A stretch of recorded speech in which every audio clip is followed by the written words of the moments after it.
Di awal film, terlihat seorang karyawan yang baru bisa pulang usai lemburnya. Dengan sedikit tergesa-gesa, wanita berparas cantik itu mencoba untuk menghampiri taksi yang kebetulan tengah melintas di seberang jalan. Namun sayangnya ia malah keduluan oleh orang lain dan alhasil wanita itu pun mau tak mau harus mencari taksi yang lainnya. Menariknya, ia yang saat itu tengah berjalan sendiri tiba-tiba dihampiri oleh mobil van. Dengan begitu ramah, pengendara van itu menawarkan tumpangan untuk wanita tersebut. Tapi bukannya menyambut baik tawaran itu, wanita tersebut justru menolaknya dengan sangat halus, sembari terus berlalu menjauh dari sana. Namun, siapa sangka, langkah kaki wanita itu tiba-tiba terhenti tak jauh dari van itu. Kali ini rintihan minta tolong telah menarik perhatian dari wanita tersebut. Ia pun dengan penuh penasaran akhirnya memberanikan diri untuk melihat langsung isi dari van tadi.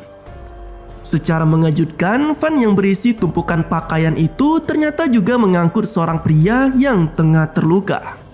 Melihat pandangan tersebut, wanita itu sempat berinisiatif untuk meminta pertolongan, namun hal tersebut urung dilakukannya. Karena tak lama berselang muncul sosok pria pengendara tadi yang memaksanya untuk masuk ke dalam mobil tersebut.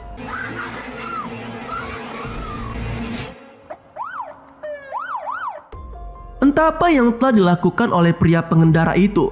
Ia kini malah menghubungi polisi setelah mengungkapkan soal aksi pembunuhan yang telah dilakukan oleh orang-orang tak bertanggung jawab. Dengan gugup dan terlihat sangat syok, pria yang diketahui bernama Dosik itu lalu menunjukkan lokasi mayat berada, termasuk memberi keterangan sekilas tentang aksi pembunuhan yang dilakukan oleh sosok misterius yang sempat dilihatnya tadi.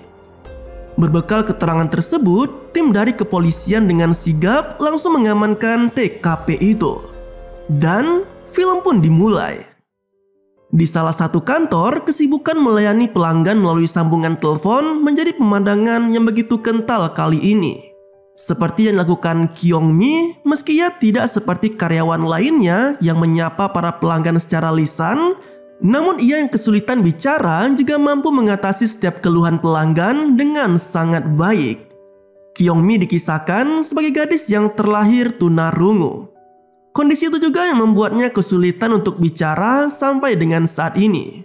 Kendati demikian, kondisi tunarungu dan tunawicara agaknya tak sedikit pun menyurutkan semangat gadis itu untuk tetap bekerja. Bahkan pembawaan Kyung-mi yang begitu ceria selalu mampu menghadirkan semangat bekerja setiap harinya.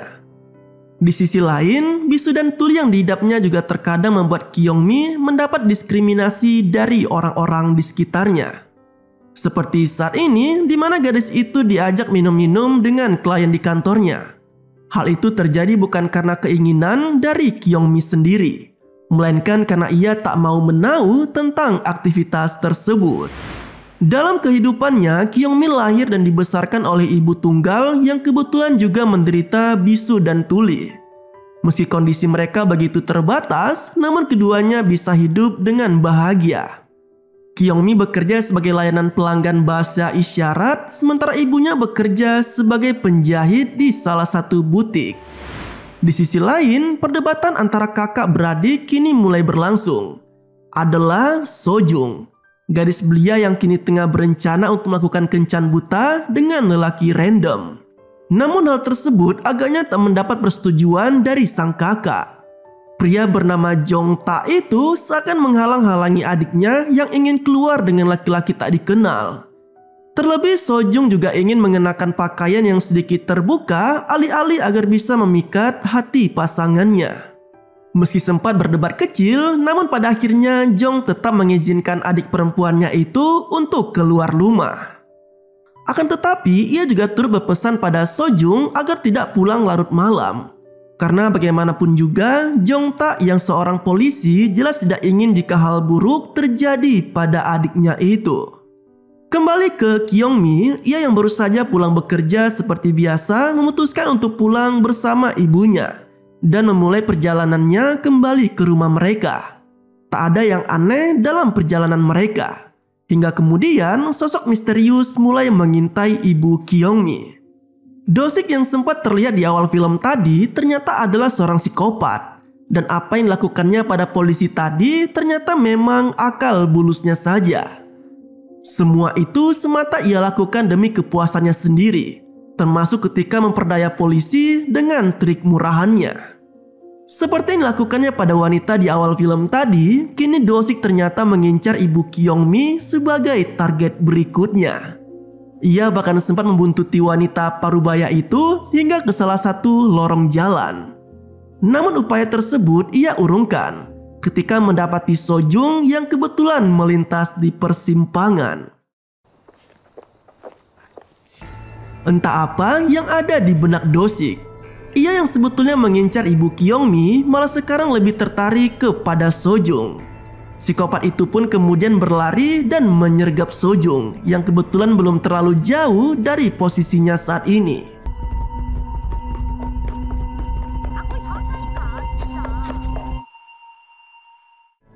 Di waktu yang sama, Jong yang masih menunggu kepulangan Sojung kini terlihat gelisah menantikan kedatangan dari adik perempuannya itu. Terlebih ponsel gadis tersebut juga tak bisa dihubunginya sama sekali. Tidak ingin tinggal diam, Jong tak akhirnya memutuskan untuk mencari sendiri keberadaan adiknya di sepanjang jalan. Kembali ke Kyung-mi, ia yang baru saja selesai memarkirkan mobilnya kini memutuskan untuk menyusul sang ibu ke rumah mereka. Namun di salah satu persimpangan, langkah Kyung-mi terhenti setelah sebuah sepatu terlempar ke arahnya.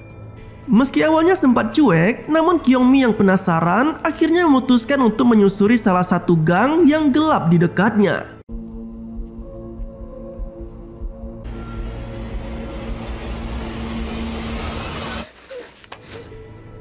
Dari sinilah terungkap bahwa sepatu tadi merupakan milik Sojung yang sengaja ia lempar untuk menarik perhatian orang-orang yang melintas. Tujuannya adalah guna meminta pertolongan usai dirinya mendapat perlakuan kejam dari si Do-sik. Dengan memperlihatkan luka penuh darah di perutnya, Kyung-mi seketika tersadar bahwa sosok wanita yang ada di hadapannya saat ini tengah memerlukan bantuan dan ia bisa saja saat ini tengah ada sosok penjahat yang mengintai mereka. Dan benar saja, tak lama kemudian Do-sik muncul dan langsung akan menghajar Kyung-mi.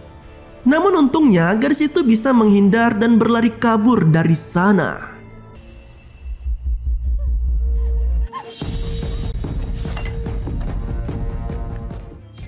Dalam pelariannya, Kyung-mi sebenarnya sempat dalam posisi yang cukup aman dan jauh dari pantauan Do-sik. Namun ia yang pada dasarnya tuli malah membuat kegaduhan yang tak disadarinya. Hingga kemudian posisinya pun kembali diketahui oleh si Do-sik.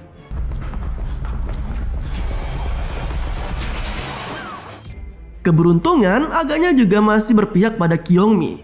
Ia yang saat itu sudah berada di jalanan yang tak jauh dari ibunya langsung menyalakan tanda bahaya yang berada di sudut jalanan tersebut.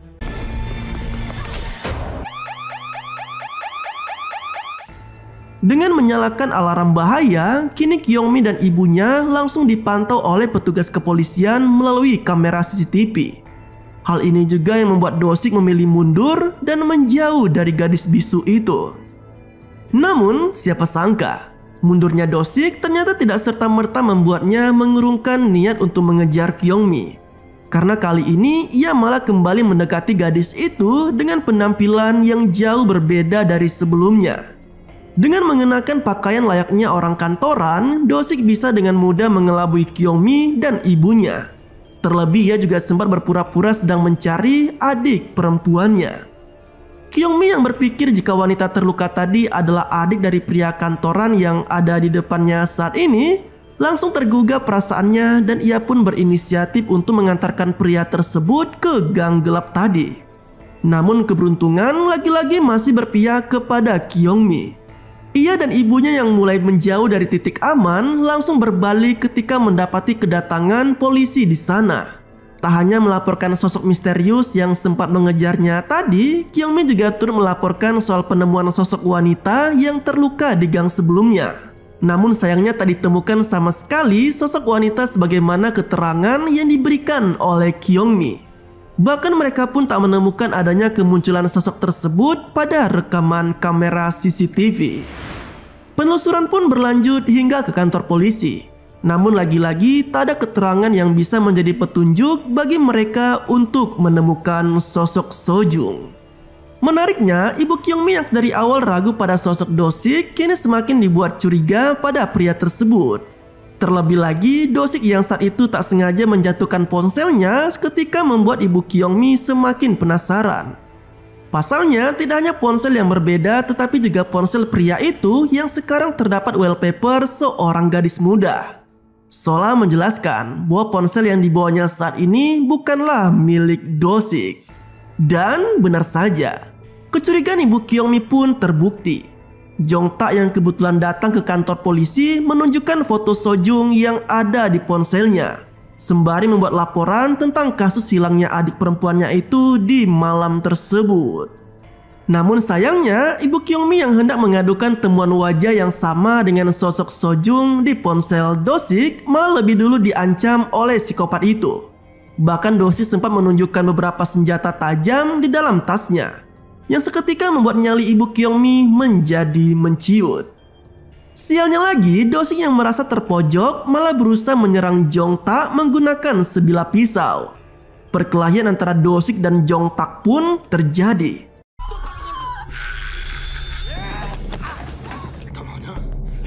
한참 재밌었는데 그 새끼가 나야 네 동생 수신놈. 너 사람 잘못 봤어. Hingga kemudian psikopat itu mulai kewalahan dan nyaris dihabisi oleh polisi itu. Namun sial bagi Jong-tak, rekan polisi lainnya yang memergokinya tengah mengancam Do-sik malah mengira jika Jong-taklah yang kehilangan kontrol dan berusaha menyerang pria itu. Dengan menggunakan tembakan kejut, Jong-tak yang seharusnya bisa menangkap Do-sik dengan sangat mudah malah kini dibuat terkapar dan terpaksa membiarkan psikopat itu berlenggang keluar dari kantor polisi. Setelah melalui insiden di kantor polisi, Kyungmi dan ibunya lalu diantar pulang ke rumah mereka. Namun hal itu tak serta-merta membuat keduanya merasa lebih tenang. Karena kemudian teman kerja Ibu Kyungmi datang dan mengajaknya untuk membawa beberapa pakaian yang akan mereka kerjakan. Alhasil, mau tak mau Kyungmi pun kini harus bermalam sendiri di rumahnya. Sial bagi Kyungmi. Ia yang tengah sendirian ternyata kedatangan Do-sik yang diam-diam telah mengetahui alamat rumah tersebut dari berkas laporan tadi. Pertikaian pun sempat terjadi di antara mereka. Namun untungnya Kyungmi masih sempat mengirim pesan pada Jong-tak untuk meminta tolong sekaligus memberitahu bahwa psikopat itu sedang berada di rumahnya. Kini aksi kejar-kejaran tak hanya dilakukan oleh Kyungmi dan Do-sik saja, tetapi juga ada Jong-tak yang turut menyusul usai mendapat pesan dari gadis itu.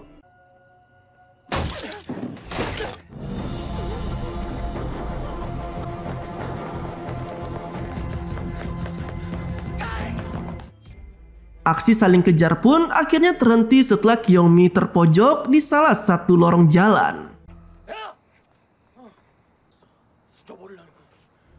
Menariknya, Do-sik yang begitu cerdik malah kini bisa membalikkan keadaan. Ia yang seharusnya bisa dengan mudah ditangkap malah kini balik menyerang Jong-tak secara verbal.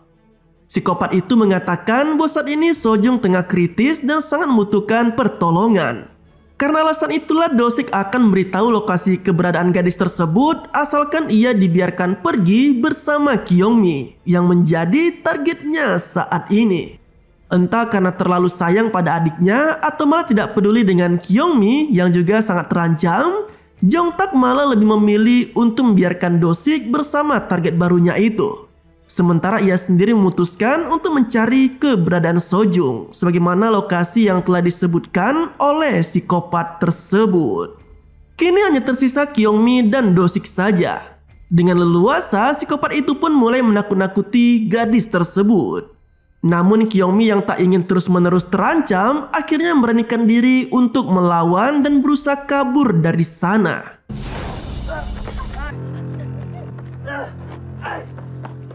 Dalam pelariannya, Kyungmi yang sempat lolos dari jangkauan Do-sik malah kini mendapati Sojung yang baru saja keluar dari mobil van milik psikopat itu. Mereka pun lalu bersembunyi di salah satu bangunan kosong yang tak jauh dari sana.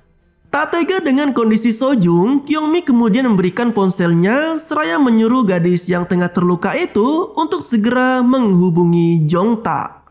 Sementara ia sendiri kini memutuskan untuk menarik perhatian si Do-sik. Hal itu semata ia lakukan agar psikopat tersebut kembali mengejarnya dan membiarkan Sojung mendapat pertolongan dari kakaknya. Di waktu yang sama, Jongtak yang mengikuti arahan Do-sik malah baru menyadari jika dirinya telah dibohongi dengan sangat mudah oleh psikopat itu. Ia sama sekali tak menemukan keberadaan Sojung sebagaimana yang dijanjikan oleh Do-sik sebelumnya. Jongtak malah hanya bertemu dengan ibu Kyungmi yang kebetulan juga tengah mencari keberadaan putrinya. Tak lama kemudian, kabar yang ditunggu pun tiba. Berbekal ponsel Kyungmi, Sojung akhirnya bisa menghubungi ibu Kyungmi dan terhubung dengan Jongtak yang kebetulan berada tak jauh dari sana. Alhasil, Sojung yang sudah terluka parah pun akhirnya bisa mendapatkan pertolongan. Dalam keterangannya, gadis itu pun sempat mengatakan bahwa Kyungmi telah menolongnya. Dan Do-sik saat ini kemungkinan ia tengah berlari ke arah kota. Di waktu yang sama, Kyungmi yang berniat meminta pertolongan pada kerumunan orang di kota malah dianggap sebagai ancaman. Terlebih gadis itu juga tengah memegang sebilah pisau yang ia ambil dari fan Do-sik sebelumnya. Dengan liciknya, Do-sik malah memanfaatkan situasi di sana untuk menangkap Kyungmi. Ia mengaku jika gadis bisu itu adalah adik perempuannya yang terkena gangguan jiwa. Meski sempat susah payah berusaha meyakinkan orang-orang di sana untuk menolongnya, namun apalah daya. Kyungmi yang kesulitan bicara malah dianggap remeh seolah pengakuan Do-sik memang benar adanya. Bahkan Kyungmi yang sempat bersembunyi malah ditangkap oleh petugas keamanan dan diserahkan begitu saja pada psikopat itu. Dalam momen itu, Kyungmi yang tak bisa berbuat banyak lalu mengutarakan harapannya untuk bisa tetap hidup dan mohon pada Do-sik untuk tidak membunuhnya. Gadis tuli itu juga mengungkapkan keinginannya untuk bisa menikah dengan seorang laki-laki, memiliki 2 anak dan hidup bahagia seperti orang-orang pada umumnya. Berulang kali Kyungmi memohon pada Do-sik untuk tidak membunuhnya. Namun tampaknya hal itu tak sedikit pun merubah pikiran dari pria tersebut. Di salah satu lorong jalan yang gelap, Do-sik yang semakin gila tengah bersiap untuk menghabisi nyawa Kyungmi. Namun secara mengejutkan, Jongtak yang dari tadi menyusuri jalanan kota akhirnya menemukan keberadaan Kyungmi. Perkelahian antara Jongtak dan Do-sik pun akhirnya terjadi. Hingga kemudian polisi itu bisa dengan mudah menumbangkan psikopat tersebut. Namun siapa sangka, Do-sik yang terlihat tak berdaya ternyata hanya menjalankan siasatnya saja, yang berpura-pura agar ia bisa membalaskan serangannya. Psikopat itu pun tiba-tiba bangkit dan tanpa ampun menghajar Jongtak. Anehnya, Do-sik yang seharusnya bisa kabur atau malah menghabisi Jongtak dan Kyungmi secara bersamaan malah kini mengurungkan niatnya itu. Psikopat itu seakan tercerahkan jika saat ini ibu Kyungmi yang diketahui juga sempat bersama Jongtak tengah berada tak jauh dari sana. Do-sik pun lalu memutuskan mencari wanita parubaya itu dan bermaksud untuk mencelakainya. Tak sulit bagi Do-sik untuk menemukan ibu Kyungmi. Ia pun dengan cepat langsung menghampirinya dan menggiring wanita itu dari keramaian. Sama seperti yang dilakukan pada Kyungmi, kali ini Do-sik dengan liciknya berpura-pura seolah dia adalah anak dari wanita parubaya itu. Hal tersebut dilakukannya agar tak menimbulkan kecurigaan dari orang-orang yang melintas. Tak jauh dari sana, Kyungmi yang terus berlari akhirnya bisa menemukan keberadaan ibunya yang kebetulan saat ini sudah bersama Do-sik. Seolah tak ingin hal buruk menimpa ibunya, Kyungmi yang membekali dirinya dengan sebilah pisau lalu berlari menghampiri Do-sik dengan sekuat tenaga. Berbekal pisau kecil itulah aksi penusukan dilakukan oleh Kyungmi pada Do-sik. Namun sialnya, aksi itu bukannya melukai psikopat tersebut, melainkan justru Kyungmi sendiri yang tertusuk oleh pisau yang ia bawa. Hal itu sontak membuat Do-sik kegirangan. Bahkan psikopat itu terkesan menyepelekan Kyungmi yang dianggapnya tak memiliki bakat untuk melukai orang. Namun siapa sangka, Aksi yang dilakukan Kyungmi ternyata hanyalah siasatnya saja. Gadis bisu itu menusukkan pisau ke tubuhnya sendiri seolah agar menimbulkan kesan jika Dosiklah sosok sang pembunuh. Hebatnya lagi, Kyungmi tidak hanya sekedar mengorbankan dirinya untuk menyelamatkan ibunya saja. Ia bahkan mampu memposisikan Dosik seolah memang pria itu benar-benar telah menusuknya. Melalui aksi tersebut, Dosik kini menjadi sorotan banyak pasang mata yang ada di sana. Semua orang kini mengira jika psikopat itulah yang tengah menusukkan pisau ke tubuh Kyungmi. Entah apa yang ada di pikiran Dosik. Ia yang kalap dan terpojok dengan kepungan polisi malah sempat-sempatnya berusaha untuk menyerang Kyungmi. Namun upaya tersebut akhirnya berhasil digagalkan oleh polisi. Dosik bahkan harus ditembak berulang kali agar benar-benar tak bisa sedikit pun mendekat ke arah Kyungmi. Alhasil, psikopat itu pun akhirnya meninggoy di tempat. Singkat cerita, kini Kyungmi telah pulih dari insiden yang sempat membuatnya terluka tempo hari. Ia terlihat begitu bahagia melalui liburannya bersama sang ibu. Namun, mereka tidak hanya berdua. Karena ternyata Sojung dan Jongtak pun turut ikut menikmati liburan di sana. Mereka pun kemudian berfoto dan menunjukkan raut kebahagiaannya setelah melalui masa-masa sulit dan nyaris mati di tangan psikopat sebelumnya. Dan kisah pada film ini pun berakhir dengan begitu bahagia. Nah, itulah alur cerita dari film berjudul Midnight yang rilis tahun 2021. Jika sobat ada request untuk alur film berikutnya, jangan sungkan untuk request di kolom komentar ya. Terima kasih telah menonton, sampai jumpa pada video selanjutnya.